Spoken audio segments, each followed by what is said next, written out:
kinausap na siya to take revenge kung sakaling mamatay Asa na nga ho yung mabigat yung ebidensya doon para mapaniwala nyo yung taong bayan. Kasi ang tagal-tagal nyo na dyan, 2:00, ilang araw, 5 days. Di ba? Wala kayong maipakita. Ngayon, hinahanapan kayo. Oo, meron ho ba kayong magandang ebidensya na maipapakita? Meron ho ba kayong mailalatag para mapaniwala nyo kami? O ano sabi? Alter pa rin. siya. Po ng nanay ko kung anong masasabi ko kapag sinapak mo ako, ang sabi ko po sa kanya ay meron na akong kinontratang tao na paghihigantihan ako at sasapakin ka rin. So, sang-ayon po sa inyong logic ay grave threats po iyon at inciting to sedition. Sir, I'm confessing to a crime. Arestuhin nyo na po ako. Sister, brother? No. And that she was not reacting in her capacity as Vice President. But in that statement that Attorney Binluan mentioned, there was admission as to the utterances being made more than 10 times. He said, our interpretation is wrong, but again, that is left to the discretion of this court. So that was the first offer. The fact that there were utterances made in a press conference and that Attorney Sulhueca was president. No need to present Attorney Lopez for this purpose. Ito na nga, kita nyo naman kung ano hong nangyayari. Kung wala naman ho talagang nakita na threat, posibleng natin sabihin natin mayroong threat. Ipagpalagay na ho natin. Pero yung hinire ni BP Sara, nakikita nyo ho ba? Nasaan na ho ba? Pero bago natin talakayin yan at bago tayo rumekta sa ating mga talakayan, andyan po yung join button. At sa dulo ng ating video, yung shoutout segment natin. Siyempre, hindi tayo matatapos hanggat hindi tayo nakapag-shoutout. Simulan na natin ang usapan dito. Ang pahayag kasi, sino ba yung inutusan ni BP Sara? Bakit hindi ba nila kayang ilabas dito sa hearing na ito? At mamaya-maya, nakukita nyo na. Tila baga nabahag na ho ang buntot nila patungkol dito kay Atty. Zulaika. Kasi pag lumabas si Atty. Zulaika, tapos silang lahat. Maniwala kayo sa akin. Kaya ho, nang dahil hindi makapuntos, nagpa-press ko na lang ho ang mga bida-bida. Simulan natin. At maya-maya, magkakaroon na ng cross-examination. Panigurado, butas na naman ho ang prosecution dito. Hindi ho sila tatagos. At ang usaping, pag pinasok na ho yung usapin ng Romanovi, ano ba ang totoong istorya niyan? Wag ho kayong magtanong kung hindi nyo alam kung ano yung mga istorya. Dahil meron video dito, ang Romanovi daw, mamaya, siya na ho magpaliwanag. Pero dito tayo, ang dating hepe ho, walang matibay na ebidensya umano sa banta kay BP Sara. Ano daw? Walang matibay na ebidensya sa umano'y banta kay BP Sara? Paano? Wala namang investigasyon nangyari. Ang pag-iimbestiga nila, napunta lang patungkol kung paano nila mai-impeach si BP Sara at makakasuhan. Yun ang katotohanan. Pero kung iimbestigahan nila kung sino ho yung gustong tumege kay BP Sara, wala ho sa bokabularyo nila yon at hindi nila iimbestigahan yon. Pasok natin ito. Aminado ang dating hepe ng NBI Cybercrime Division na hindi nila natutukan yung pong investigasyon sa umunoy banta sa buhay ni Vice President Sara Duterte. Kasama na diyan yung umunoy banta ni House Speaker Martin Romualdez. Paano nila tututukan yan? Siyempre, doon sila tututok kung ano at paano nila mapapabagsak si BP Sara.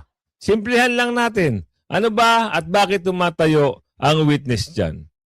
Nakita nyo ba kung paano magsalita ang witness dyan? Mamaya meron akong papakita ng video sa'yo. Talagang tinuldukan niya, bakit daw nasabi ni BP Sara yun? Sinabi pa niya na, yung tatay ho, nasa dahig at mayroon hinaharap na kaso. Yun ang sabi sa video. Hindi naman natin pasisinungalingan yun. Nasa video ho yun. Tuloy. Wala rin daw nakausap ang NBI ng mga individual at wala ring solidong ebidensya kaugnay sa sedition case laban kay Vice President Sara Duterte. Karagdagang detalye sa live report ni Mar Gabriel. Pangalan niyo Ali, mahigit 5 oras na sumalang sa witness stand itong si Attorney Jeremy Luntok kung saan muli siyang natanong kaugnay doon sa banta sa buhay ni Vice President Sara Duterte. Napag-usapan din dito sa pagpapatuloy ng paglilitis yung Oplan Romanov na mula raw mismo kay Mayor Baste Duterte at hindi raw yan banta sa buhay ng pamilya Duterte kundi banta sa pamilya ni Pangulong Ferdinand Marcos Jr. Ayan na, dyan na pumasok yung Oplan Romano. Ano ba ang totoong kwento niyan? Para sa kaalaman ng lahat, kasi marami ho naguguluhan kung saan nagsimula itong pamilya Romano V. Ito ay namuno sa Russia noong 1630. Matagal na panahon di ba? Hanggang 1970, isipin nyo kung ilang taon yan. Almost 20 years. Parang inantulod yan, i-plus nyo 1630, ako na ho mag-compute. 1930, kung ilang years silang namuno. 1917, 34 years, tama ba? 34 years. 1917 minus 16, 13. 34 years namuno. Itong Romano B.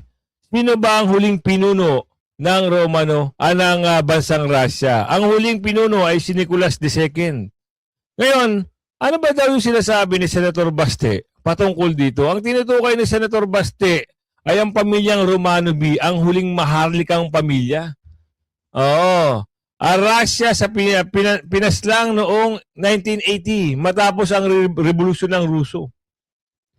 Ayon sa testimonya nitong witness, sa impeachment ni Bibi Sara, ang unang pagbanggit ng Romano B ay mula umano kay Mayor Baste sa isang hakbang ng maisog. Sinabi umano niya sa Pangulong Ferdinand Marcos ang mga katagang, "When you go to bed tonight, think about the Romano B." Anak ka ng tipaklong. Hindi nila nakuha kung ano yung punto. Diba? Diba? Akala nila kung ano yung gusto lang sabihin, yun na. Kaya tinanong siya pinaliwanag ni Senator Robin Padilla kung ano yung mga bagay-bagay, kung ano yung pinagmula ng Romano B. Bakit ini-insist nyo na gustong patege ng pamilyang Duterte itong amo nila, itong Pangulo? Wala namang ganun Yung Romano B, isa hong pagpapaalala, kung ano yung sabi ni Senator Robin. Ano sabi? Di ba nga, ang mga Duterte galit at ayaw sa mga komunista? Sino ba ang lumamad sa mga komunista? Di ba? Sino ang kalaban ng mga Marcos noon? Di ba komunista? Ba't parang ngayon naipasok lang natin. Ano yung pinaglalaban at bakit marami ho ang mga komunista noon? Sino ang gusto magpatugis yan? Di ba ho yung tatay niya? Ngayon hindi na ho. Andyan na ho ang komunista sa loob. Ayon sa pagiging pagtatanong ni Senador Padilla sa impeachment proceeding, ang paliwanag niya sa Operation Romano V ay hindi lamang ito simpleng pangalan ng isang operasyon. Inuugnay niya ito sa kasaysayan ng Romano B dynasty sa Russia. Ang huling nagharing maharlika, pamilya bago ang Revolusyong Ruso, kita mo? Yun din ang paniniwala. Sa kanyang mga tanong, sinabi ni Padilla na ang salitang Romano V ay maaaring tumutukoy sa banta laban sa pamilya ng mga namumuno ng bansa. Batay sa nangyari sa pamilya ng Romano B na napatalsik at kalaunan ay tinege noong Revolusyon ng Ruso, kaya tinanong niya kung ang paggamit ng pangalang Romano B ay mas malalim na kahulugan o simbolo. Di ba? Yung explanation lang doon simple. Sino yung mga namuno na lumalaban sa mga komunista at mga NPA? Yung tatay. Kung sino yung Pangulo ngayon. Ngayon, ang tanong doon, bakit ho ba lumalaban? Kasi magugulo ang mga komunista. Nagugulo ang NPA. Pansin nyo? Ngayon, ang tanong doon, sino ho ba lumalaban sa mga komunista at MPA nung panahon ni Tatay Digong? Di ba si Tatay Digong? Ngayon, ano ngayon ang nangyayari? Sino ngayon ang kumukupkop sa mga komunista at mga NPA? Yan ang tanong ni Aling Ledesma. Kaya ngayon dito, sa pag-uusap na ito, ako napapansin ko dito sa mga interview na nangyayari ngayon. Alamin nyo, ang tanong dito sa cross-examination ng mga senatorial judges, ito lang, makinig kayo. Natumbok ba kung sino yung inutusan ni BP Sara? Kasi lagi nilang sinasabi,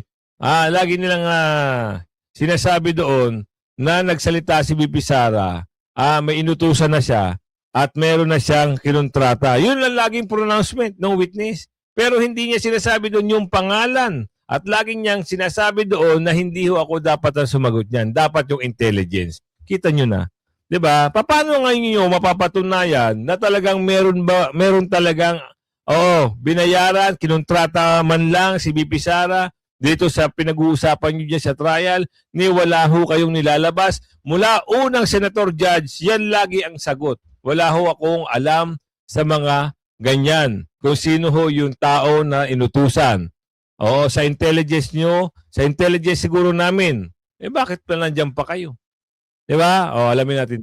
Yan for his interjections. You may proceed, sir, and you have 2 minutes. Thank you, Mr. Presiding Officer. Attorney Lotok, napakinggan ko kanina yung isang sagot ninyo at sinabi niyo dito, just this afternoon, yes, we do believe that the Vice President had contracted. Naputo lang siya, but obviously contracted someone to commit a crime or to kill the President and the others. Kahapon, narinig ko na ipinapasa nyo sa investigative division diba? ng inyong or intelligence service ng inyong ahensya itong tanong na ito. So, ano ba? Meron bang nakontratang papatay o walang nakontratang papatay? Yes, Your Dahil Honor. this morning lang sinabi nyo, you believe na merong nakontrata. Yes, Your Honor. Base ho doon sa utterances, we believe the Kita nyo kung saan siya nagbabase, puro utterances. Pansinin nyo ho, simula ng trial, cross-examination, kung paano siya i-cross-examine ni Atty. Biluan ng mga senator judges, puro utterances ang pinagsasabi. Pero ito, for sure, sampal ito sa katotohanan na wala ho silang mapresenta na meron ngang tao na inutusan si BP Sara at wala silang makuha talaga dahil wala naman talaga ho. Dahil yung lumabas na video, ang katotohanan dyan ay isang pagtatanong, isang press conference, kasama yung mga vloggers, di ba? Ngayon, kung ang sinasabi nila, yung inutusan, hanapin nila kung saan kangkungan nagpunta. Kung meron hubang totoo na tao, itong inutusan para tumigay. Di ba? Ang hirap lang dahil ang tagal-tagal na, nauubos na ho ang oras, nauubos na ho ang usapan, nauubos na ho ang panahon. Wala hong nangyayari sa investigasyon. Ang nangyayari, nauubos ho ang budget. Tama? Kita nyo. Wala talagang mangyayari kung ganito eh. Hindi nila mapitpit dahil wala talagang ipipitpit. Wala hong katang-isip lang lahat ng mga affidavit, lahat ng mga witnesses kuno, hindi mo alam mo yung kahit magsabi sila, hindi pa rin makukuha yung point eh. Ano ba yung sabi? Bakit nyo kinasuhan si BP Sara? Sino ba nag-initiate niyan? Kasi lumalabas dito, sila ho ang nagkaso. Ewan ko ba kung meron bang consent ito ng mga nabanggit ni BP Sara, nabanggit sa video, yung Pangulo, yung asawa ng Pangulo, o either yung pinsan ng Pangulo. Ewan ko ba kung meron silang mga binigay na affidavit para sige, kayo na bahala. Wala rin eh. Di ba? May pagtanggi rin eh. Di ba? Nag-initiate sila kasi akalam nila, yun daw ay banta para sa bayan. Di ba? Tuloy. Vice President na hindi ho siya nagbibiro nung sinabi niya yon. So, ang stand po namin, meron na ho siyang kinausap na tao. Anong ebidensya na meron kayo o meron ka o meron yung Cybercrime Division na made you believe na merong nakontrata? Una, Your Honor, kung yung pagbabasihan po namin is yung November 23 na may kinausap siya, pwede hong sabihin na nagjo-joke lang siya doon kahit galit na galit siya or etc. But then nung na-incorporate po natin yung November 26 na ni-reiterate pa niya at sinabi niya doon openly and in public na totoo may kinausap na siya to take revenge kung sakaling mamatay Asa na nga ho yung mabigat yung ebidensya doon para mapaniwala nyo yung taong bayan. Kasi ang tagal-tagal nyo na dyan, 2:00, ilang araw, 5 days. Di ba? Wala kayong maipakita. Ngayon, hinahanapan kayo. Meron ho ba kayong magandang ebidensya na maipapakita? Meron ho ba kayong mailalatag para mapaniwala nyo kami? Ano sabi? Alter pa rin. siya. So ang belief po namin, may kinausap ang Vice Presidente. Now, insofar as kung sino yung kinausap na yon, insofar as yung existence ng tao na yon, ang makakasagot po, Your Honor, since trabaho nila yun, yung aming intelligence service po, o kaya yung aming So director. yung belief mo ay nanggaling doon sa mga statements Yes, ni Your Vice Honor. President Sara? Ibig sabihin, ng paniniwala niya, nanggaling lang sa statement. Chismoso pala si Aling Ledesma. Kasi yun lang pala ang napagbasihan at pinagbasihan. Kung ano yung sinabi. 'Di ba? Wala silang mabigat na maiharap kung talagang tao na yun mismo ang inutusan para magpatunay. Kaya nga trial lang sinasabi dito. Ilalabas nyo kung sino ho yung inutusan, ilalabas nyo ho kung ano yung totoo. Ang nangyari, nag-forensic ng video, ginamit na ebidensya, nilagay sa impeachment trial, ginawang impeachment article of impeachment, ginawang grave threat, at sinamahan pa ng citing sa sedition, ang alam naman natin, yung mga kaso na yan, bailable at wala hong matagal na pagkakulong. Diba? Ay, ang hinahanap po dito na punto, impeachable ho ba itong mga nasasabing kaso? Kung sinasabi nyo na parang doon sila nagbase sa statement ni Bibi Sara, wala, taong bayan ho, hindi mapapaniwala. Mahirap. hirap na ho silang makapuntos dito. Diba? Minsan pag kinos-examine sila, talagang naghahanap pa sila ng notes. Sagot. Tuloy. No more. Statements and admission, sir. Yun doon lang nanggaling. Wala nang iba. Insofar as the Cybercrime Division, Your Honor, yes. Okay. And then, meron din siyang reply. Na sinabi niyo nga kanina, nagpadala kayo ng letter dated December 2, Your Honor. December 2. And may reply rin si VP na dinideny niya na merong grave threat. No? So pag Kita nyo? Dininay pala na walang ganong banta. 'Di ba? Hindi lang kasi nila makuha kasi nga ayaw nilang kunin, ayaw nilang bigyan ng magandang ano ba yung tamang pag-iisip kung paano nila interpret yung nangyaring Q&A. 'Di ba? Natural 'yun kung ano yung magtatanong, sasagutin.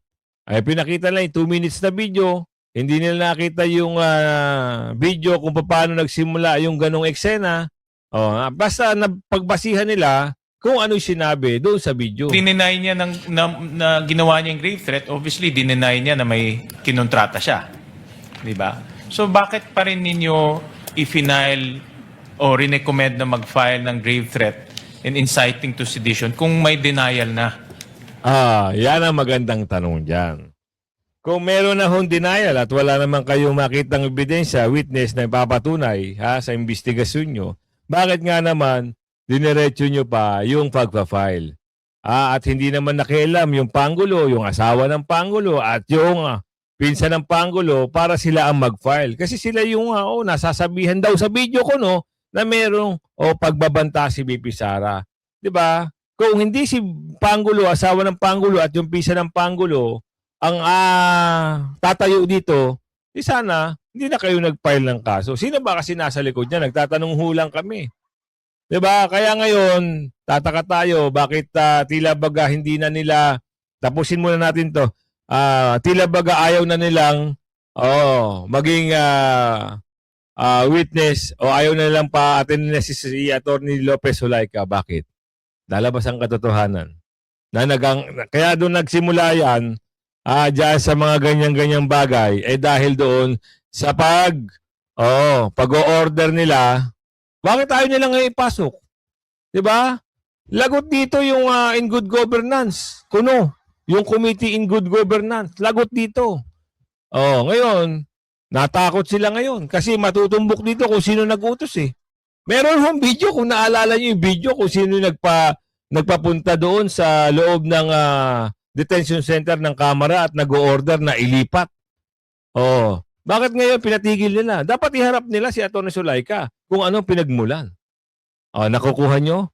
Dahil utos siya ng committee chair na nababanggit doon sa unang pangatlong hearing na yung congressman ng Maynila ang pumirma ng order para ilipat sa correctional sa Mandaluyong. Ngayon, ayaw nyo na paatinin. Mamaya ipapasok natin yan. Hindi ho, Your Honor. Ang na-establish po namin doon yung the elements of the crime of grave threat. So, nung nakita namin na nasatisfy siya at na-comply siya, nung nirefer po namin ito sa Department of Justice, nag-concur sa amin ng Department of Justice na indeed na-comply ninyo and therefore tuloy yung proseso. But what made you not bakit hindi niyo tinanggap itong paliwanag ni VP Sara sa kanyang letter?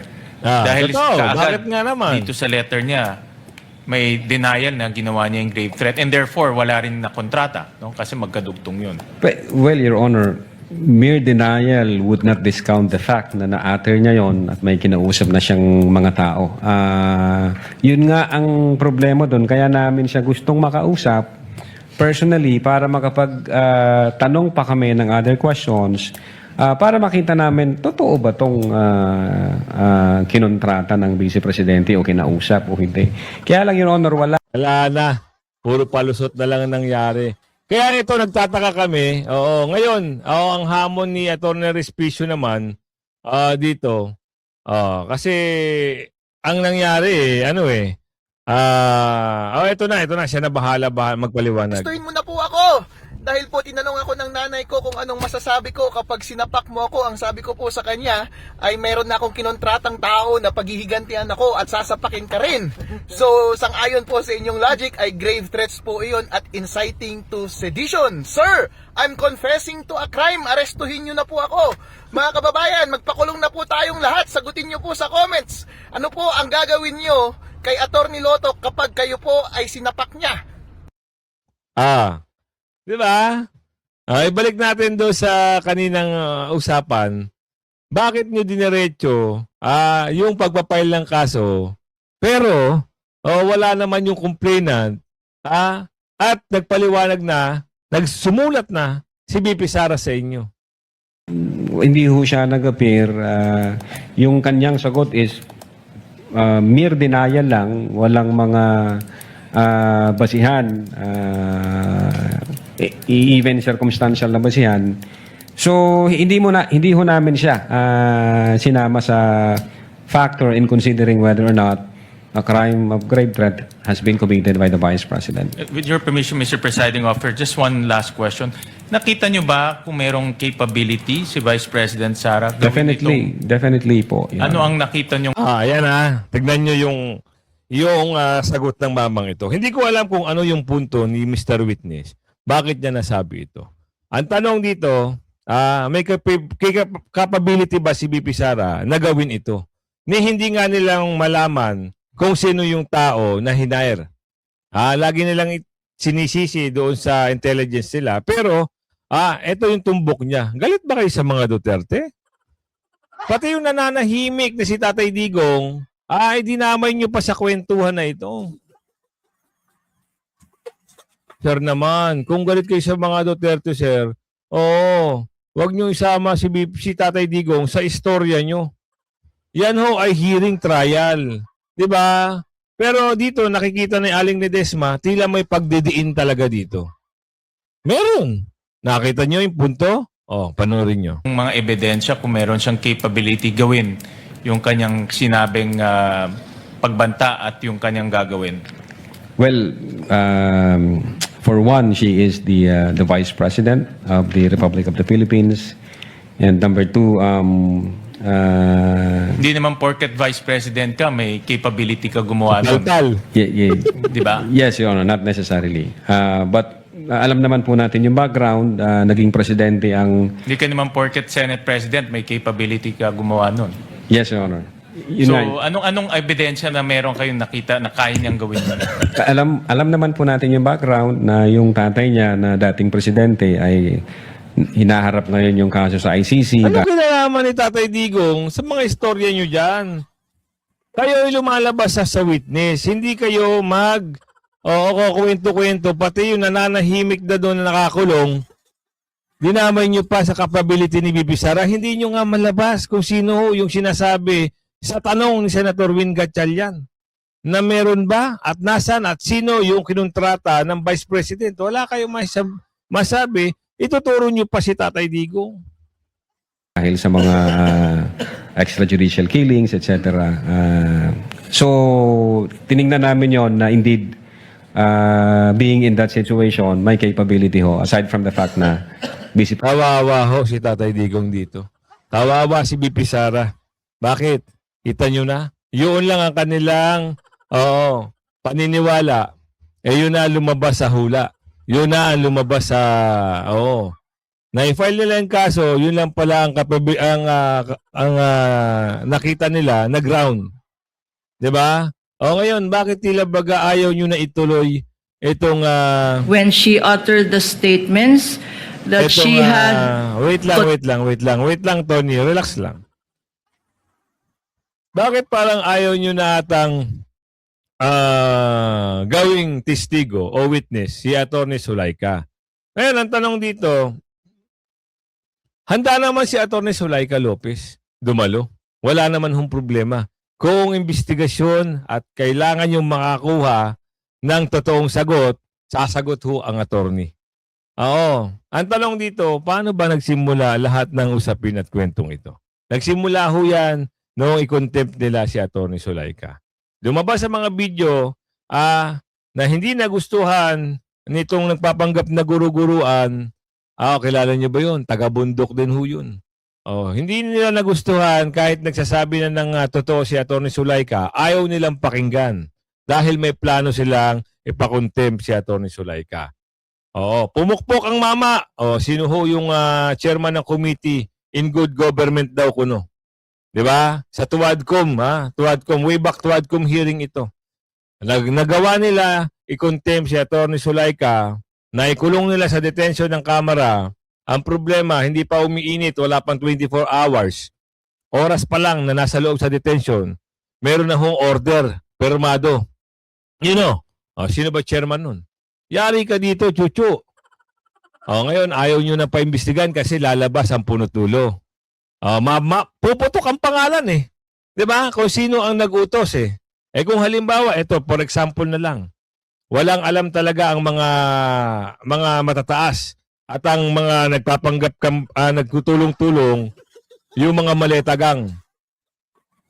'Di ba? Kung sino yung pumirma sa impeachment ni BP Sara, ay lalabas ang totoo. Kayo-kayo pala ang mga pasimuno kaya nagkagulo ang Pilipinas. Contracted, that she had already contracted a killer, and you have heard this already before. And so on, to kill the President, the First Lady, and the Speaker of the House. That would have been the first offer of testimony, that she was personally present inside that detention center when the Vice President uttered those statements. Admitted already. Admitted by no less than Attorney Vinluan here, who Wala in his sinasabing ganun. closing remarks or opening remarks mentioned more than 10 times that press conference occurred. Attorney Zulueta and the Vice President was there.